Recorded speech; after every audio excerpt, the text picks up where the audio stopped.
Hello, everybody, and welcome to this next episode of K9s Talking Sense. I'm your host, Cameron Ford, broadcasting out here in Scent City, Las Vegas. On today's episode, I also have co-host Natalie Morris on here. Hi, guys. In today's episode, we're going to go and do something a little bit different. This time, we're going to get into the medical detection. And on this episode, I brought in a friend of mine who I've got to meet this past year doing a canine cognition seminar. She has a company called Medical Mutts. Jennifer Cattet, thank you for coming on to the show. I know I probably pronounced it a little off, but thank you for coming on here and taking time today to talk about everything medical detection. Yeah, no, you're all good with the pronunciation, but thank you, Cameron, for having me. Oh, my pleasure. And this has been an interesting topic. We get people that'll reach out to us from time to time looking to get into medical detection, in one shape, form, fashion, or another, sometimes for personal needs or family needs. Tell us a little bit about what Medical Mutts is, a little bit about your journey, how you got to where you are, and then we'll just kind of go from there. Okay. Well, Medical Mutts is a not-for-profit specialized in selecting dogs from rescues and shelters and training them as medical alert dogs. So we specialize mostly in diabetes detection, seizure detection, and psychiatric purposes. So for what makes all these conditions, the commonality of all these conditions is that for all of them we use scent. Mm-hmm. And how did you get into this field? How did you find your way into medical detection with dogs? Well, I have been working with dogs for a very long time. I started out in France over 35 plus years ago. I hate to, think about that far back, but that's the truth. So I've been through a lot of different types of different styles of training. But when I came back in the US in the early 2000s, I was lucky enough to be hired as the director of training for a service dog organization that was prison-based. And during those days, the diabetes alert dogs were starting to become really popular. And so I was asked to develop a training plan, which at the time I had to start from scratch because there was absolutely no sharing of methodology back then. So I reached out to some trainers. Steve White was one of the trainers I reached out to. So trainers that were in the detection field, because it was not my field at all. And started with a lot of trial and error to figure out how to do this. And it's funny you mentioned Steve White. He's one I'm going to have coming on the podcast, hopefully here in the next few episodes. So Natalie's been a fan. She's been reaching out to me like, come on, let's have Steve White on here and do that. It's definitely a unique field in the sense that it doesn't seem to have as much information out there as there is in the typical detection dog world, where there's like tons of information, there's different styles and methodologies. Other than obviously the numbers behind it, but what do you think has been a hurdle for why information about medical detection is kind of harder to obtain or harder to find? I'm not quite sure. I think there was a lot of secrecy initially when it first started. And that was, it made it very difficult to start any kind of program. One of the first things that I wanted to do, because I have a research background, is to prove first that there was a smell, that what we were doing was legitimate, that we were not just, doing hocus pocus with the dogs, that there was actually a smell. That was the first thing that needed to be proven. So I, collaborated in a research with some friends from Lilly here to demonstrate that there was in fact a scent and that the dogs were able to be trained for that. We did that for diabetes and for seizures eventually. And since there's been a lot more interest in this field, so we're starting to get data, but there's not a whole lot. And I think a lot of the trainers came from the detection field or just we're trying to figure out how to do this. And so there's so many different methods out there. Just even in sample collection, I'd see a lot of pretty wild things going on in this domain, and there's just a lot of information that needs to be put out there. Oh, for sure. Now, tell me a little bit about me and you had talked before when I met you about some of the research you did. Take us down that path a little bit about some of the research you've done already. And obviously I knew that kind of guided you into what you do now, but I'd love for the listeners and the viewers to hear about some of that research and what you guys learned from it. Well, so this was back, I think, in 2015. We showed that there is a scent associated with diabetes alert. So we did a study in prison, actually, that with just samples collected from patients with type 1 diabetes when they were in a hypoglycemic episode, and the dogs were to find the hypoglycemic samples amongst normal samples. And so what we were able to show is that dogs are indeed very good at detecting it, or at identifying the right sample amongst normal samples. Mm-hmm. And then later I replicated that same situation with samples collected from patients with seizures, with a little bit of a difference that in the normal samples, we also collected samples from people who exercised. We tried to get people to exercise in ways that was reproducing as closely as possible the amount of physical energy that would be expressed during a grand mal seizure. Mm. So there too, the dogs were very successful at showing us that there is a smell. There's definitely a smell, but there's still so much that we don't know. We don't know what those VOCs are. There's some studies that have come out that are thinking that they've identified about 7 of those molecules, but I don't really know what they are because I'm not a medical doctor, and I don't know that they would have a lot of meaning for me, but that's just the beginning of it. When it comes to the medical detection world, we really don't know what we're doing most of the time. It's a lot of trial and error and trying to figure things out, but we don't have a lot of data.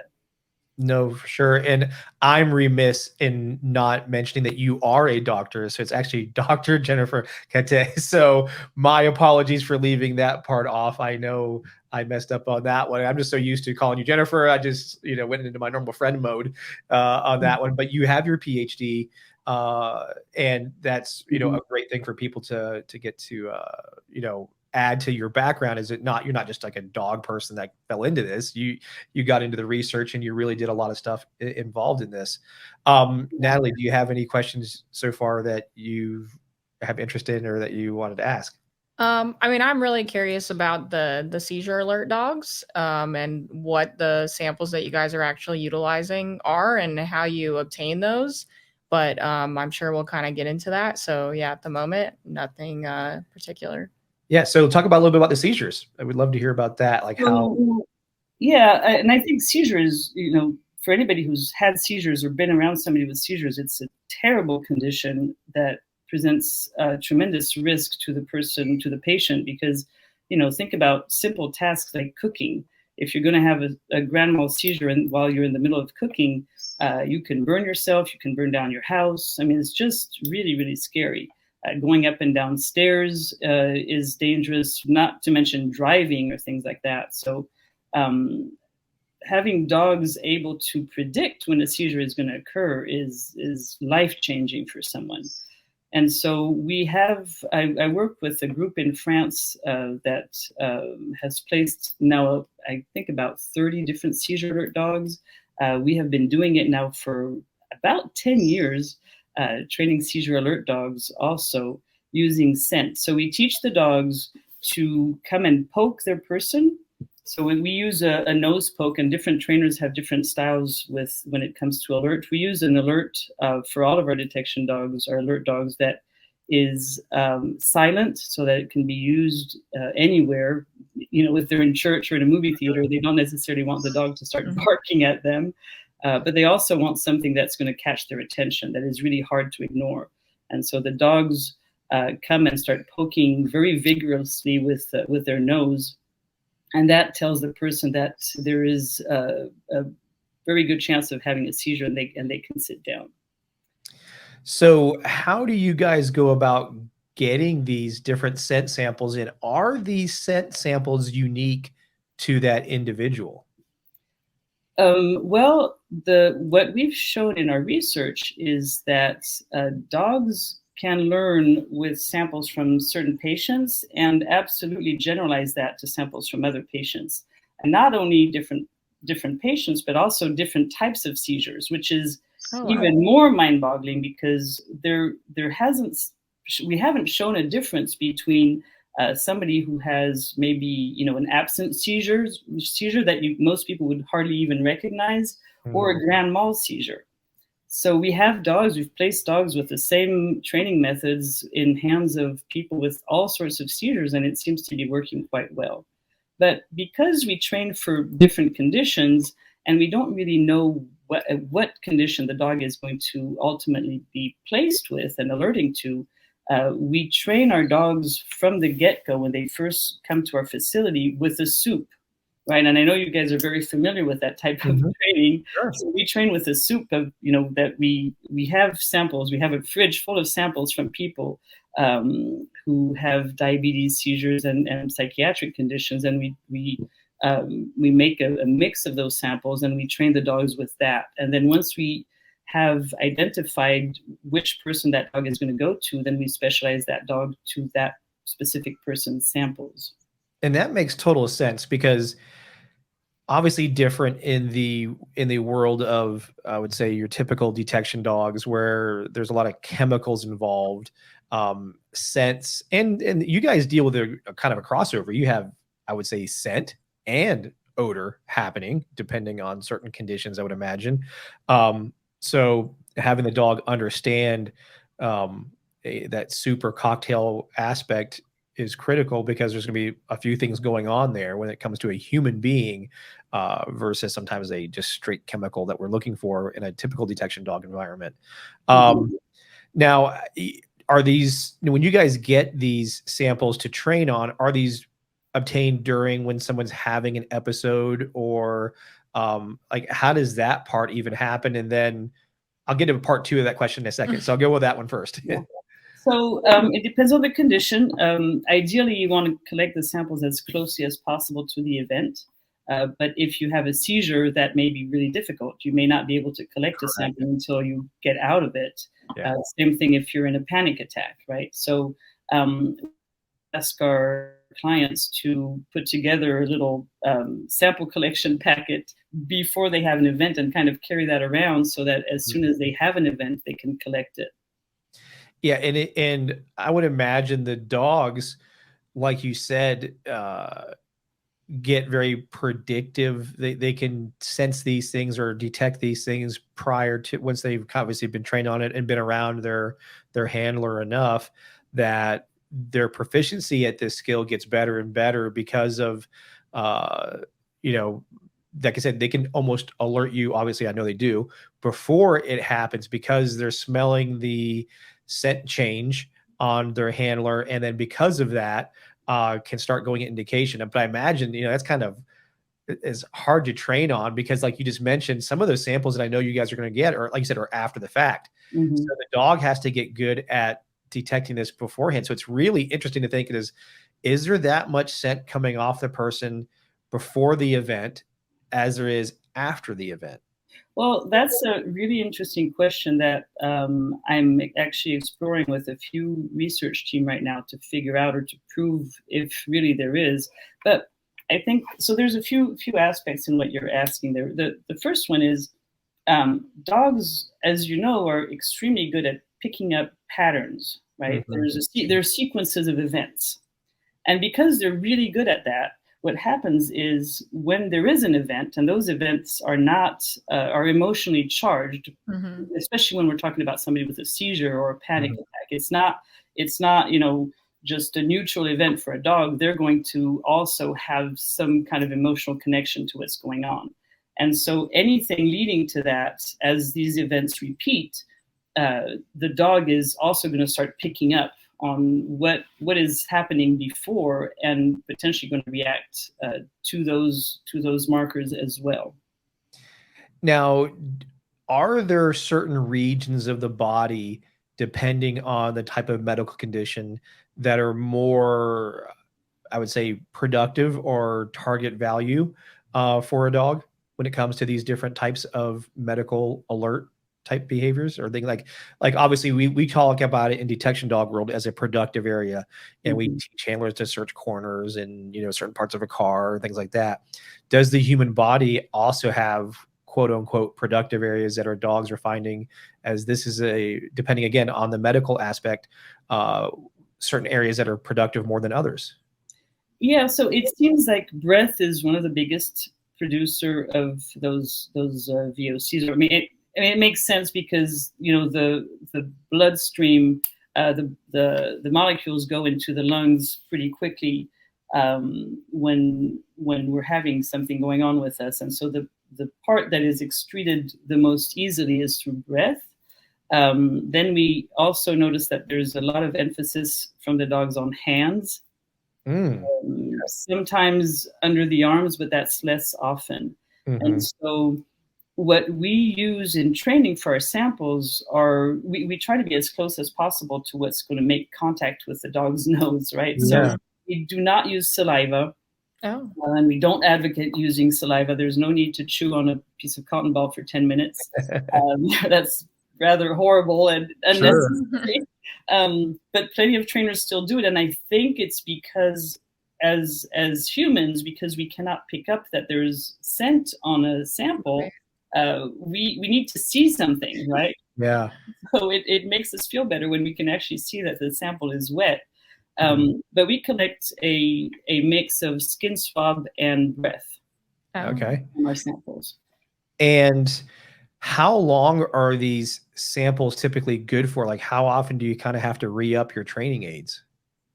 So we've noticed that the dogs are fairly accurate for about 2 weeks, which is really surprising. But we can use one sample for up to 2 weeks, and then we keep them in the freezer. And so when we receive them, we keep them in the freezer, and then just take one sample at a time that we'll use for 2 weeks. Okay. And um, so in your guys' aspect, freezing it is an important aspect. How has thermal changes make a difference? Because obviously the human body being, 98.6 degrees, and then you have something in the refrigerator. How long do you have to, do dogs know the difference? Are they good enough to pick up the difference between something that was colder than the body versus, or do you guys have to actually heat it up to be typical to what our body temperatures are?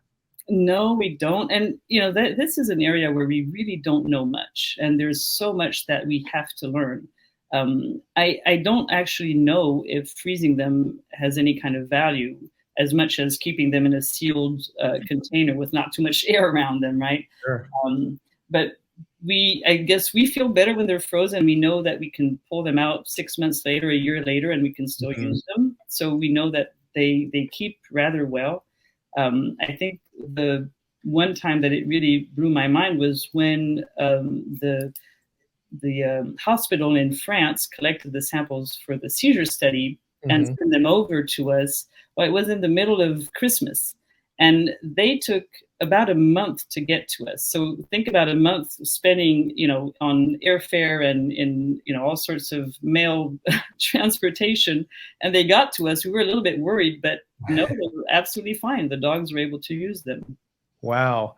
I know Natalie has a question she's going to ask. So, Yeah, I was just talking to actually one of our gold members on their Zoom call the other day, and we were talking about the medical detection dogs and what a kind of a special dog that is to need to be able to do the public service aspect of a service dog, but also have the independence and kind of that the confidence of a detection dog. So for you guys, what does that selection process look like, and how do you kind of balance out those two needs with your medical alert dogs? So we look for dogs, and you're right to bring that up because not every dog can do this. A lot of dogs Right. can learn the skills. So most dogs can absolutely learn how to detect, to discriminate the scent that we're targeting. But where the selection process really is in their ability to manage going out in public and navigate in public spaces around crowds and noises and all sorts of distractions without getting anxious. And that's the big key. If the dog is going to be anxious about their own safety, they won't be able to pick up on changes in their person's physiology. Right. So we're looking for dogs that are very confident, easygoing, very social, that are not going to be phased out by people reaching out and petting them, because that is going to happen when you take dogs in public. And then super food motivated. All of our training is done with positive reinforcement. So the dogs have to be willing to let go of everything that they're doing and even wake up at night to go and alert a person. So we definitely also select dogs that are a bit crazy about treats. I was just that the aspect of needing to wake up, because you talk to people with service dogs, like they can't be on the job absolutely 24/7, right? Or will that detection aspect of them being able to read that like actually wake them up to go into indication? And do you guys have to specifically kind of work on that, like that, hey, nighttime can still be productive kind of thing? So the first thing is they're not on the job 24/7. They are mostly hanging around, their person, being part of the family, playing, snuggling, and all of that. And then, the VOCs hit their nostrils, they have an emotional reaction to it, and they go into work mode. Okay. The night alerts that's a very different aspect of our training, because it is different to have to wake up to a smell and perform in the middle of the night. Right. So that takes a lot more work, and it takes work from our clients to do that, because we're talking about just waking up from a smell. So it's like asking a dog to sit. Even the most performing dog, if you ask them to sit while they're in the middle of a sleep cycle, that's not likely to happen. So, the smell is a cue for the dog to get up, wake up, and go and perform. But to get them to do that during, the middle of the night takes quite a lot of effort from their people. Interesting. Yeah, it really is. And as we're doing this, there's like a hailstorm going on outside our window. Oh, no. I don't know if you can hear it. Yeah, I mean, not to get a sidetrack but Vegas has been going through quite the monsoon season, which is great because we need water like crazy out here. But only as we're sitting here listening to you talk, I was like, what is that I keep hearing outside the window? And then it kept getting harder and harder. And I'm like, I had to get up for a second and go, oh my gosh, it's actually hailing outside right now. So I wonder what our cars are going to look like here in a minute.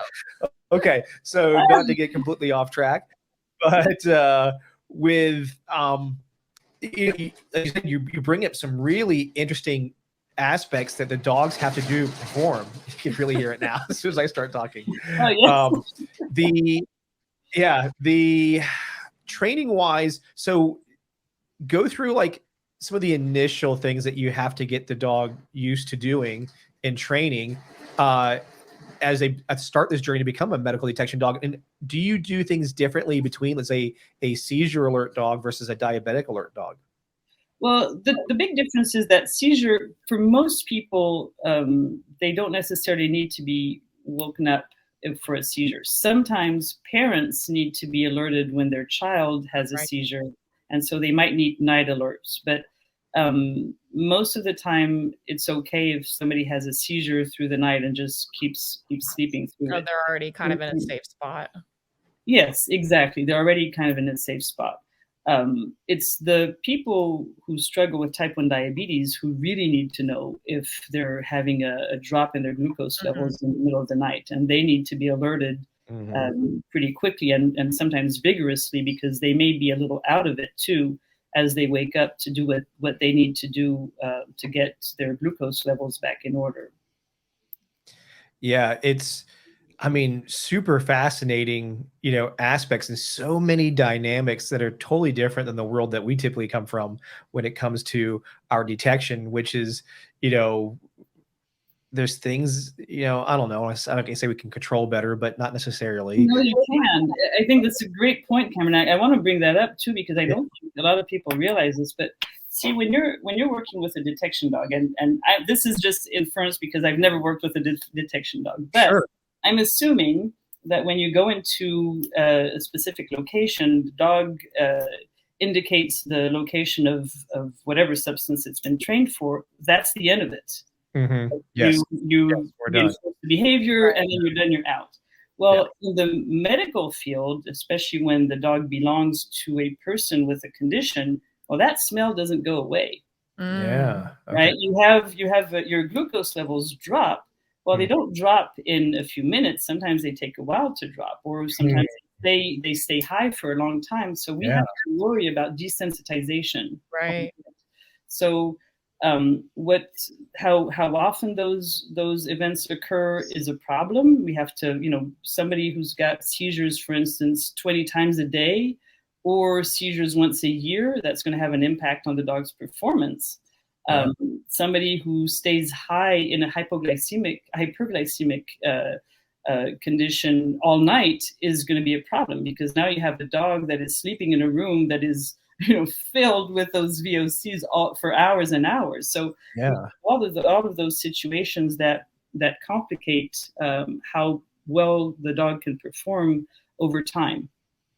So it's really easy when we're working with samples, but then when you place a dog with a person, there's so many variables that to keep the performance high is not always easy. So that brings up a big point. What constitutes, or how frequently do you have dogs that wash out because of some of these super unique conditions that they have to go through? Well, it doesn't happen as often now as it used to. So we have gotten better at identifying the type of clients that could be served by a service dog. So if somebody tells us that their glucose levels, for instance, are not well managed and they might stay high for long hours, we're going to look at we're going to ask for their glucose curves, and we're going to take a really strong look at that and see if it's even possible to place the dog with them. Same with seizures. We're going to look at how many seizures. Right now we ask for at least a seizure a month. But too many seizures is also a problem. And then in France, we ran into a situation where the person was having a lot of seizures, but she also had one of those vagal nerve stimulation that stopped the seizure before it occurred. So then what do you do with the dog? Because you can't tell when the dog was alerting all the time, but they were perceived as false alerts. How do you know? Like, how do you confirm that they're, that it's a true alert if the seizure is interrupted and never happened? So no, it's so many different dynamics to deal with, right? Yeah, I was going to ask too. I imagine that most of your seizure alert dogs are also seizure response dogs. Yeah. Right. So then they have to kind of go from, indicating that there's going to be a seizure to now responding to, the person physically, and kind of switch modes a little bit as well. Is that a big training aspect that you guys, I imagine you're training them everything is separate and you start adding it together once the dog is getting more proficient? Yeah, so that's true for all three of the conditions. We spend a lot of time interviewing the person and asking them what they currently do to help themselves or to get help once they have a seizure or once they're, having an anxiety attack. Right. And then so the dogs are trained to alert and then to go into help mode. So for every person, that's going to look a little bit different. For a lot of people with seizures, the dogs are going to lay right next to them or on top of them, providing some kind of support sometimes, or preventing some of the jerky movements that they might do. But also they help the person calm down, because it's rather scary when you start coming out of a seizure. A lot of people are very confused, and having the dog's presence and warmth and weight there right next to them helps them feel a little bit better and come out of it. But then the dogs can also go get another person, press a button to, we have high-tech buttons now that the dog's going to go press that are going to call somebody else. They can get medication, they can get a drink, they can physically help the person get up. They can help the person turn on their side also if they tend to regurgitate. Oh, yeah. No, and I guess you kind of brought up another thing we have to consider, which is the human aspect of this. You brought up a few things about it, but how do you guys go about selecting the right person to have a dog with this kind of capability? What kind of screening do you guys have to kind of go through, or do you, and how do you, make a successful pairing? Well, that's the hard part. It's really like matchmaking, right? Sure. So we have an application that they have to fill out that with questions regarding their health condition or their condition in general, their living situation. Do they have other pets? What's their experience with dogs? What are their expectations? And then there's an interview. And I have to say, a lot of time during the interview, we almost try to discourage people from getting a dog, meaning we don't paint a pretty picture of having a dog. We paint a picture of as realistic as possible with all of the constraints and hardships that are going to happen. Because, for somebody, for instance, with a psychiatric condition, and a lot of people have social anxieties, for instance, and they have a really hard time going to the store, and just doing simple things that we don't even think about. So they're relying on a dog to help them feel safer so that they can do those things. Well, the downside of that is when you go out in the store with a dog, you attract a lot of attention. So you're no longer a person just walking through a store and minding your own business. Now you have people staring at you, people asking you questions, people making comments. And so this has the potential to increase your anxiety. And it's very hard for the person and for us to know whether that dog is going to be a help or an extra burden. So we talk that over with them, and we encourage them to even potentially test that out with certain dogs and see how it feels to walk around even a hardware store, a store where dogs are allowed to go, to see whether that would be problematic for them or not. But the other aspect is just the work, the amount of work. It's like, I equate it a lot as having a child. Yep. I was going to say that. Right? It's going to be work. You're going to not sleep certain nights, but you really don't know what it's like until you have the baby. Having a service dog is the same way. You may have had pets before, but now this dog is going to require you to learn a lot. You're going to spend 10 days with us, but that's just the beginning. It's going to take about 6 months for that team to really learn how to work together. And during those 6 months, it's going to feel like hard work. There's a lot of adaptation, and most of the time, fortunately, it goes well, but sometimes it's just too much, and then we'll take the dog back. Yeah. I was thinking, one of the difficult things, or I say this all the time to my handlers that come through for like the professional side of things, is, hey, congratulations, you now have a 3-year-old child. Yeah, so exactly. It always needs attention. You got to do all the things, take care of, it needs to be fed, cleaned up, all those things. And it's not always as fun as it seems to be. Obviously there's people who love doing it. That's awesome.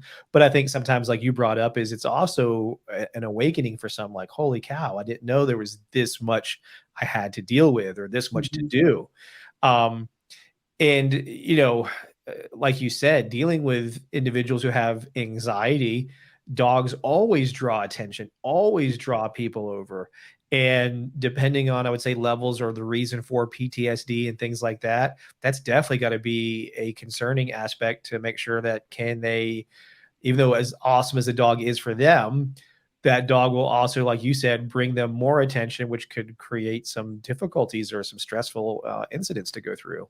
So. Oh, absolutely. Absolutely. And they may not even, because, it's like when you want to buy a really fancy car, and you fall in love with that car, and you think of all the positive things that you're going to experience driving that car.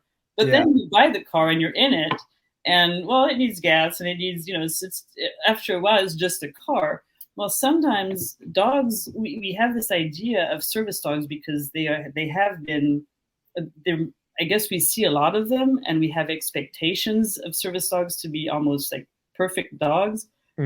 Dogs with all the needs that they have. And so when people sometimes are faced with the reality of, hey, they're a dog, they're like a person that might have gone to college and have a really good degree, so they know a lot of stuff, but they're still a person. They still, eat and go to the bathroom like everybody else. Right. So yeah, that sometimes is you can think about it and tell yourself all those things, but it's not always the same as experiencing it, when you're faced with the reality of it. Yeah. And I wanted to go into this one. So the dogs that are there for people with PTSD, I think there's two components you're dealing with. One is, I guess the level of PTSD, because that has a scale to it as well. And then, obviously I come being a former, military member, there's a lot of from the service community, I say the military service community, that have benefited from dogs. How do you guys go through that? Because like I said, there's different aspects of PTSD. And then just a curiosity question, is PTSD scent samples pretty much the same thing as the diabetic and seizure? It's based off of skin and like levels in our body giving off a particular type of scent or odor? Yes. So we collect all of our samples the same way, but they're just labeled a little differently. So we have a fridge full of samples that say fear, anger. We have Okay. a very interesting collection in there. But yes, they are collected the same way. Okay. And then one of the aspects with PTSD that we have to concern ourselves always when considering a person is the dog in danger? Mm-hmm. Right. Yep. Yeah. We don't want, if the dog is hurt in any kind of way. Oh, first of all, it's not cool for the dog. Mm-hmm. Also, that dog may not want to do its job again. Next time the person is having an anxiety attack, that dog is out the door and hiding somewhere else, so they can no longer perform. And in training, I guess you guys have to mimic this in some way or recreate this. I mean, I would imagine the selection for a dog to be a dog for assistance of PTSD is very different in some ways than the dogs for seizures and diabetic. Is there like a scale of, hey, this dog's probably really good for PTSD, this dog over here is good for diabetic? Do you guys have that? And how do you guys deal with that aspect? Yeah, we do. So what we found is dogs that came from rescues and shelters are sometimes a little bit more sensitive because of where they've come from, and they bond to their new person in very, very strongly.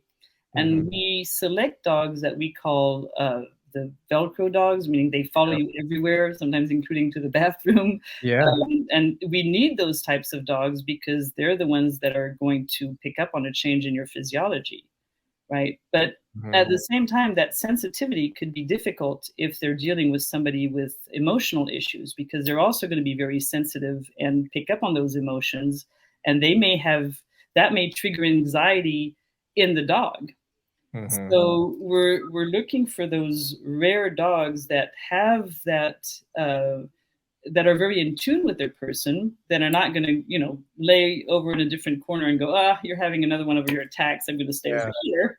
We want those dogs to show concern and to show up and be there and take initiative and do their work, but we don't want them to be so emotional that they can't perform, and now they're starting to be afraid of the same things that the person is afraid of. Yeah, I would imagine that would definitely be like a antecedent cue kind of thing that would start to happen depending on the dog. Yeah. Yes, very much so. So as we're learning, kind of recapping, is you select the dogs, and then you kind of through your selection process see the dogs that might be best fit for each type of medical condition. Then you start training these dogs. And then during the training, I guess I would imagine you're moving that target item of scent or odor to different parts of a trainer's body, or whoever is obviously working with the dogs, or you're like, obviously for us, we call them training aids, but your training aids go on people.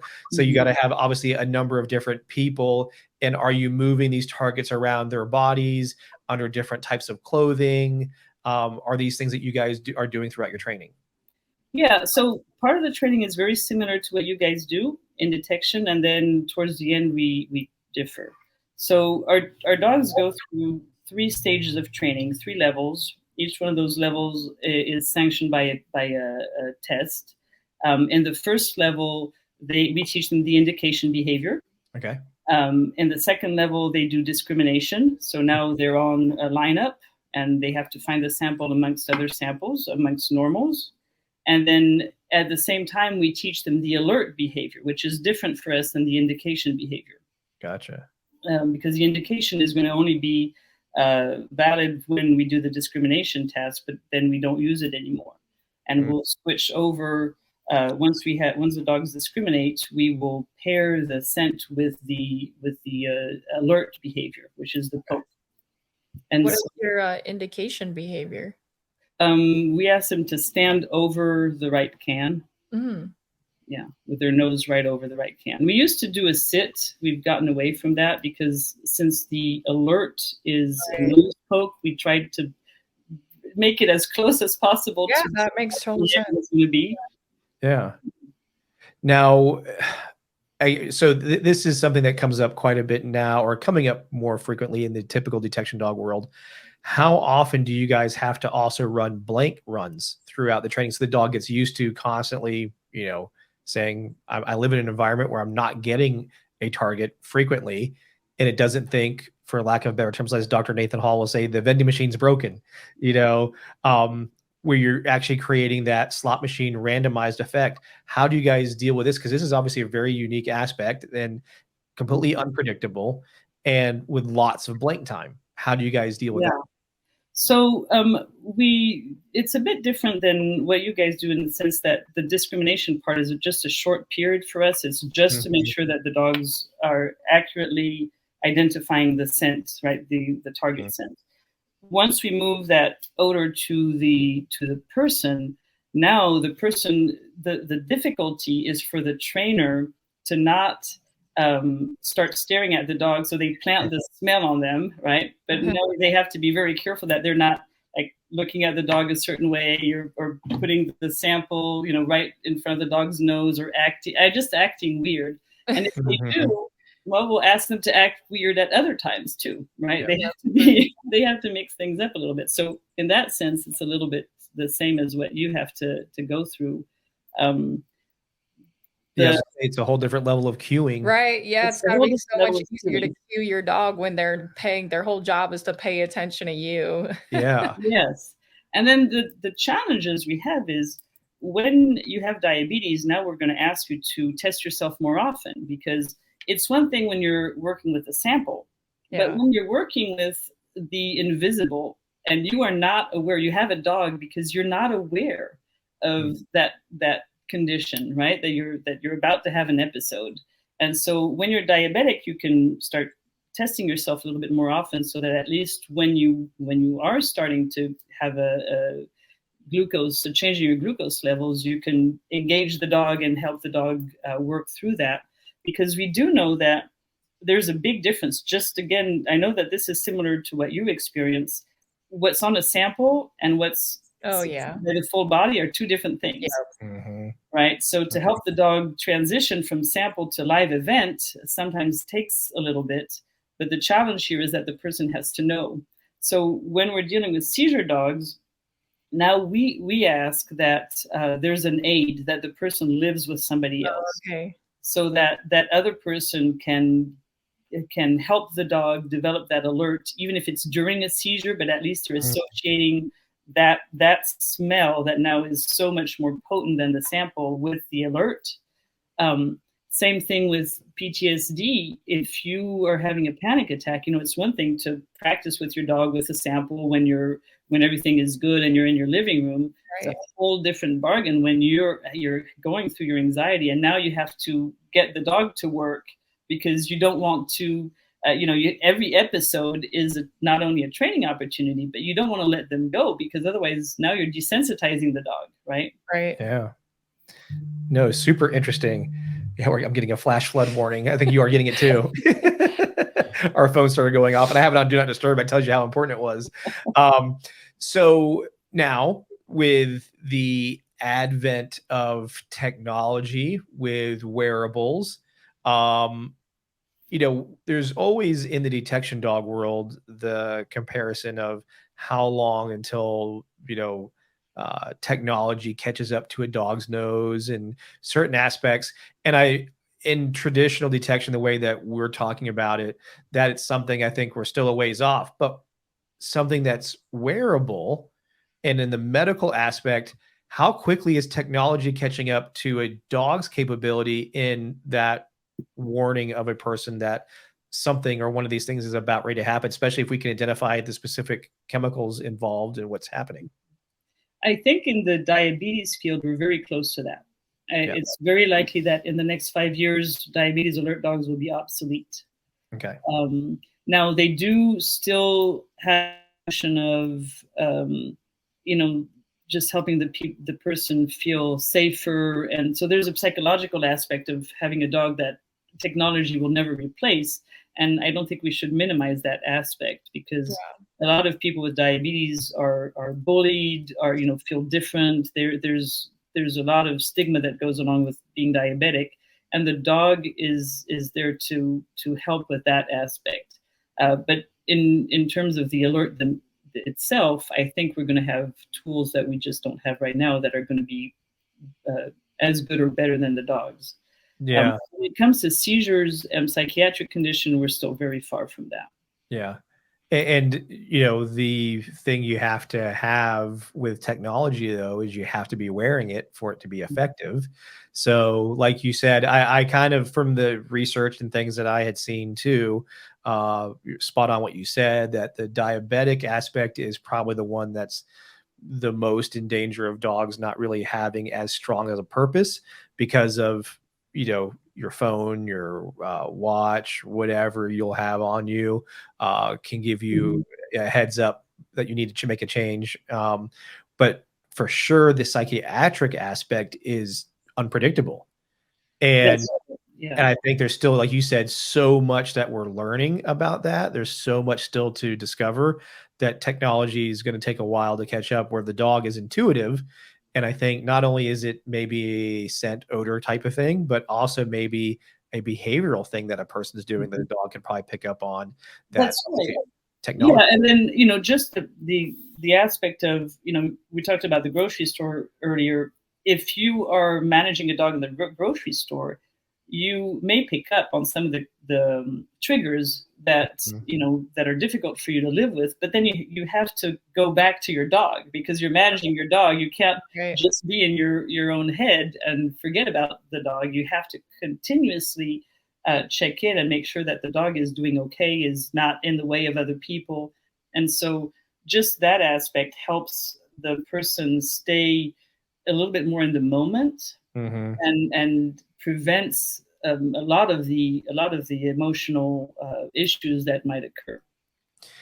Now, in the aspect of time, so you got a dog, you've selected it to do any one of these different types of medical detection. How long does it typically is the training process from when you start the dog on whatever piece it is, diabetic, seizure, or let's say psychiatric? How is obviously I'm going to imagine, are they relatively the same? Are they drastically different in time frame? How long it takes? How long is the dog part? And then how long is it when you pair it with a human? So the dog part for all three is about the same. Where they are different is that there are fewer dogs that can do the psychiatric. It is therefore more difficult to find them. But the training itself is pretty similar. It takes us about 6 to 8 months for each dog. That's how long they stay at our facility. Then we have our clients come for 10 days to work with them. And then after that, we expect about 6 months for the dogs to be able to really, and the person to work together. Yeah, I was going to say that's the part. Yeah, and then there's of course follow up. Like we don't stop following our team. There's monthly check-ins and then yearly check-ins, so it's an ongoing thing. Because you're basically training them, within that 10 days, I imagine, to be able to do all of the training to maintain everything. Yes, and we only do 10 days because it's a lot. It's Yeah. exhausting for the clients. It's a lot of material that we're really Right. cramming into their Can only heads. absorb so They much. have to develop mechanics, and you know how long that takes. The Yeah. mechanical skills, that's not an easy part, and most people are just at the beginning of it when they leave. Yeah. So yeah, we encourage them to read and to get, so we have a website with a whole lot of material for them to go back to with videos and all sorts great. of teaching tools. I was gonna say we run through the same thing, and I know me and you talked about that, Jennifer, before, which was you and I were talking about like the problem is getting people to be able to stay long enough to do the amount of training that you have to do, and you have to break it off obviously in chunks so that way one, like Natalie just said, is digestible, where you can actually absorb it and start doing it, because obviously, and then depending on the medical condition, they probably need to be near family, doctors, etc. So that's another reason why they can't be too far away or out for too long. Tons of dynamics here that come into play. And fatigue, if you're dealing with a psychiatric condition and it takes a lot for you to be in a classroom situation and learn, you may have memory issues, you may be on medication that are going to affect your retention and your ability to follow instruction. I mean, things like that are also get in the way of people learning effectively. You just brought up something. You made me think of a question. So do you guys have to proof through medications as well? Like samples having, an off-gassing effect from the medication they're taking versus ones that don't? Well, it might be smart, but the reality is we don't know. Oh, okay. We have no data on that. So we kind of go from the standpoint that all that is noise, that we expect the dogs to filter through that and just focus on the VOCs. Yeah, it is super interesting. I mean, it's like there's so many different like rabbit holes you could go down depending on the conditions that are out there. And and then just the dynamic between human and dog to go through. That's another one that I think of is super difficult. Hats off to you guys for doing all of this stuff, knowing that there's the number of hurdles that are out there, and there's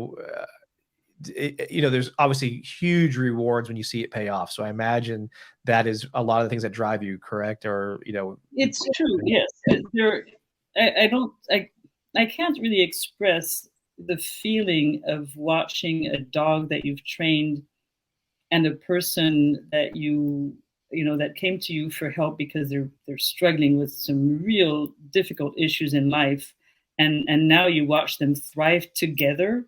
I mean, especially when it's a dog that came out of a shelter. You've seen the condition that the dog was in. You know a little bit of sometimes we don't know, but sometimes you can tell that the dog was in desperate need of a home, and you watch them really develop together. It's fantastic.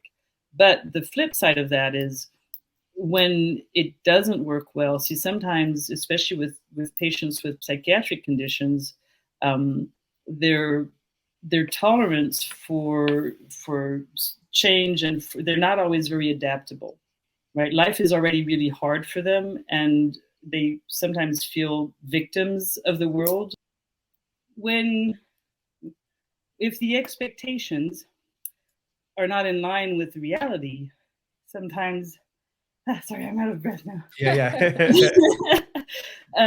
Sometimes it makes it more difficult because the dog's not going to be perfect. Yeah. Especially in the beginning, right? When the relationships are just starting, the dog is in a new environment with a new person, trying to adapt to all the changes in their routine.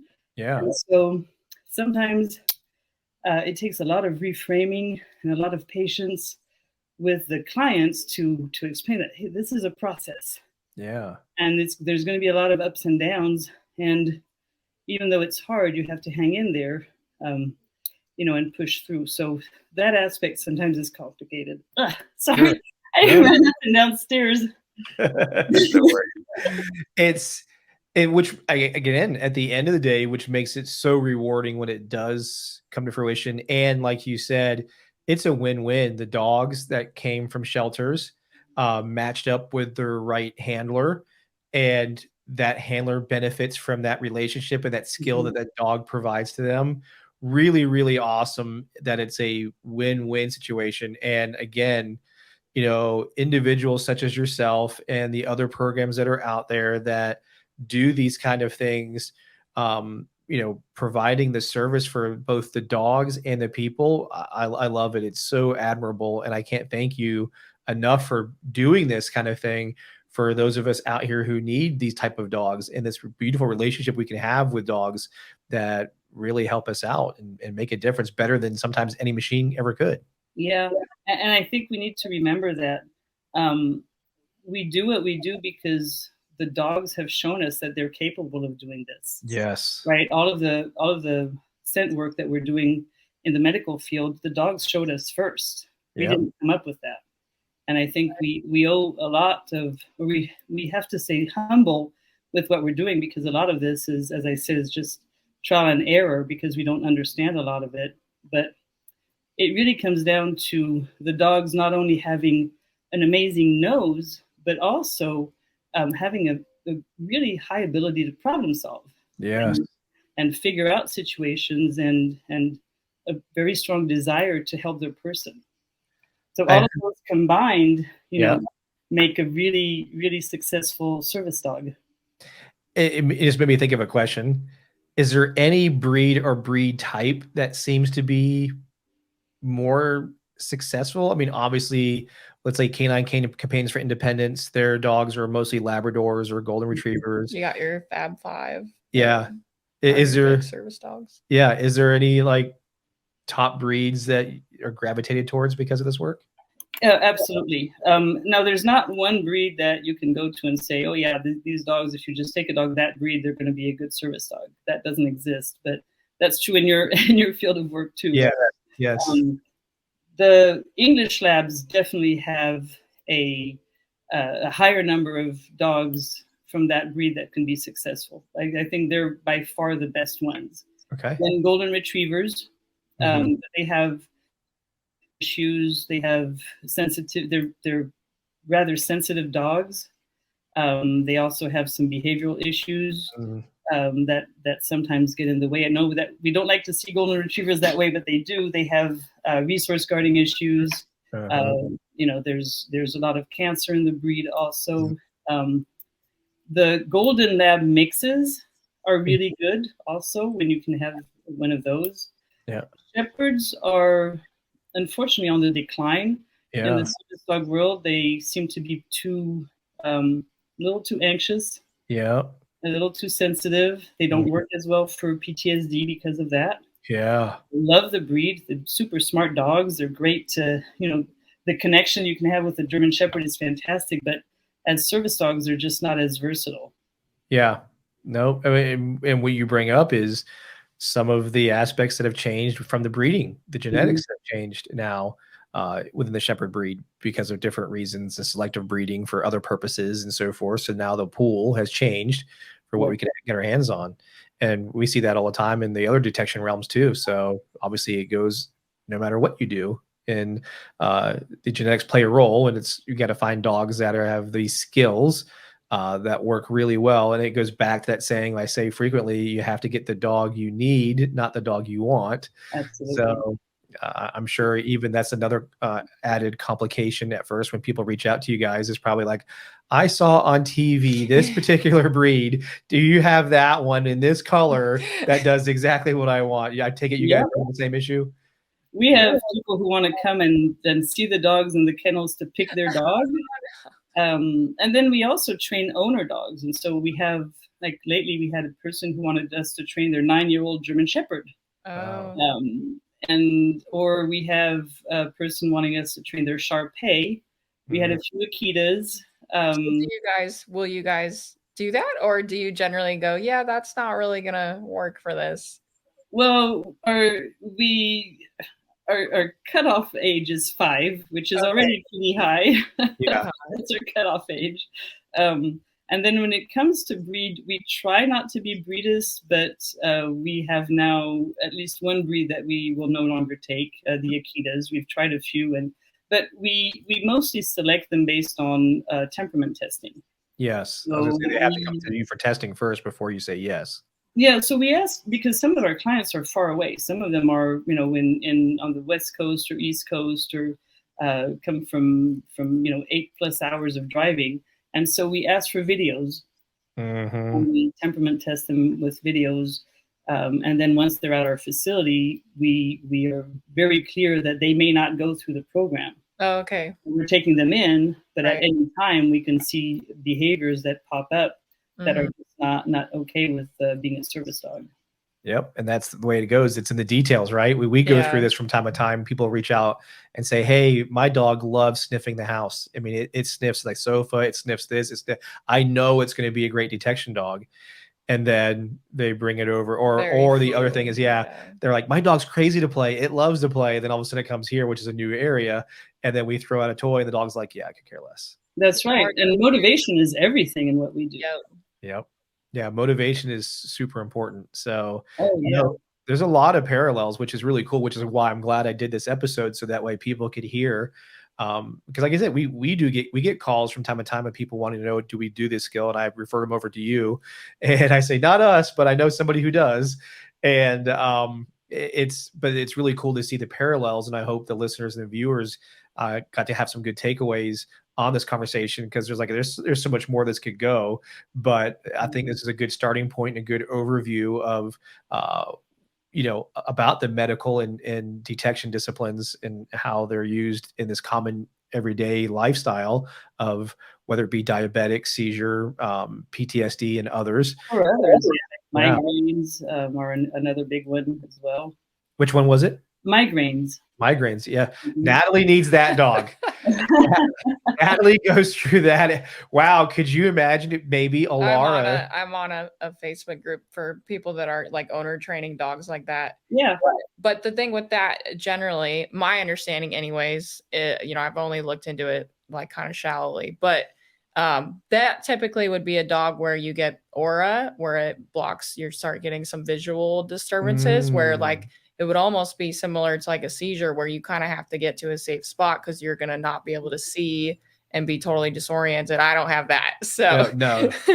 Yours is just debilitating mine pain. Just hurts a lot. Yeah. You have to have a purpose, right, for the dog, because you're not going to spend that much time training the dog if really you know you're going to have a migraine anyway. Yeah. And the dog is not going to do much for you. I have migraine, so. But yeah, we do train a lot of owner dogs from all over the place because our classes are online. Oh. So somebody with a dog that qualifies to be a service dog can certainly, come learn from us, and we'll walk them through the same process as all of our program dogs and teach them about 30+ behaviors, so that their dog ends up, being not only having the task, but all the obedience part as well for service. Yeah. dogs. Yeah, I think that's a really interesting kind of side component, is all of the obedience and all of that you guys have to put on the dog to be able to, really do the public access work, and then kind of balancing that with the detection stuff, which I think it makes it kind of interesting, since it's like detection on you. So you almost do maybe like the handler focus when that aspect actually kind of helps you. Whereas for our dogs, the handler focus kind of detracts, from what we're trying to get them to do. But I think that's a really interesting aspect, all the obedience that you need. You have the same visual challenges as you have, right? With the cueing. The handler cueing the dog. Yeah. We want those dogs to succeed so much that it's hard not to. That is for sure. So how do people find you? How do they get a hold of you? Tell us this stuff, and of course I'll put it in the video here and in the show notes too. Well, our website is medicalmutts.org. And there's a ton of information on our website about the different programs. So we place fully trained service dogs. We can take your owner dog, your dog in at our facility for 6 to 8 months to train them for you, or we can teach you how to train your dog. In all three cases, of course, there's the dog has to qualify, so we'll temperament test. But we have all these different ways to help people from all over, really. And do you guys have like a Facebook or Instagram or anything like that? We do have a Facebook. Instagram is a long story for another time. Much harder on there. My Facebook account got hacked, and Oh they no. deleted my Instagram account, and I had to restart Facebook from scratch. So anyway, yeah, not fun. yes, we no longer have Thank you, hackers. No, yeah. yeah. But okay, so I will put that in the show notes. Thank you for your time and coming on here. I'm sure this won't be the last time. You know, I love doing these kind of crossover kind of episodes where it's not exactly what, you know, the audience is typically used to. And I hope everybody got to get some extra information and some good takeaways about the medical detection type dogs and the services that they provide, and then some of the training aspects that were really unique and different. So thank you, Dr. Jennifer Cattet, for having us take the time here with us to do this episode. And I very much look forward to having you back on again at a later date, and we'll pick some more topics on this. Thank you so much. Well, thank you both for having me, and I hope your cars are going to be okay. Yeah, right. We'll check on that now. Yeah. Good luck with the weather. Yeah. And thank you to all the listeners and viewers where you're listening to K9's Talking Sense, where it's okay to be nosy. Oh, wrong one.